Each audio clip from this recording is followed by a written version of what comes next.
Thanks for coming back. Today is day number 4 post surgery, and today we are going to talk about getting flipped this guy at the dermatology office. Let's go.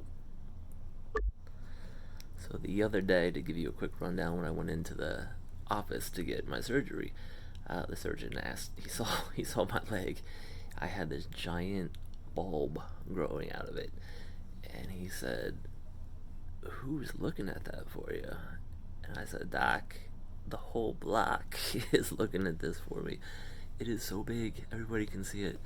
But seriously, he was like, "You need to get that checked out right away, like ASAP." I know that there's a little entrance that you can pull into. Like 4 medical vehicles right in front of us in that little turn off. So we're just gonna wait until they start to clear out. And we stayed back far enough.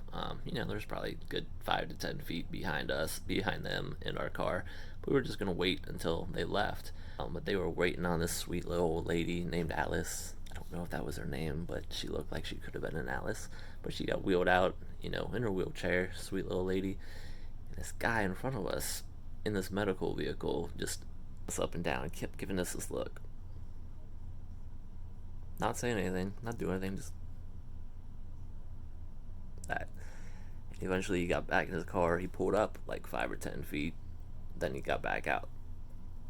Well, I see this going down. I'm like, look, I'm just gonna get out of the car right now. So I get my little butt out of the car. That real slow. I start to scoot like super slow. Looking at Alice like, "Alice, I'm jealous of you. Your ass can probably move better than mine right now." And this guy, he still kept looking at me. He was giving me this up and down.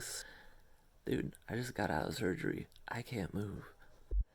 So I feel so sorry for this sweet little lady, because little does she know that she's getting in the van of Ben Stiller from Happy Gilmore.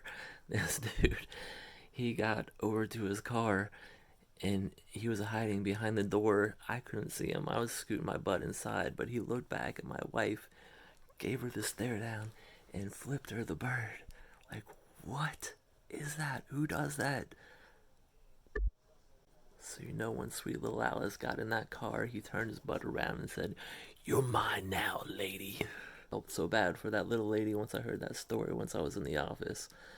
It's like, come on, man. Like, why can't people these days just be nice and ask you something? All he had to do was push his hand back. "I need a few more feet, whatever it is." But instead, he decided to straight up give the bird. So that was fun. Anyway, with my ongoing drama, they ended up plucking 2 different areas off my skin to test it. Had all this kind of crap going on for the past year, off and on. So they tested this stuff before, said it might have some kind of disease or something. So now they're calling it bug bites. But I'm like, bug bites don't get that big. So we'll see what happens. We'll find out next week. But that's another day in the saga of me. Other than that, still scooting around, best I can. We'll catch up later.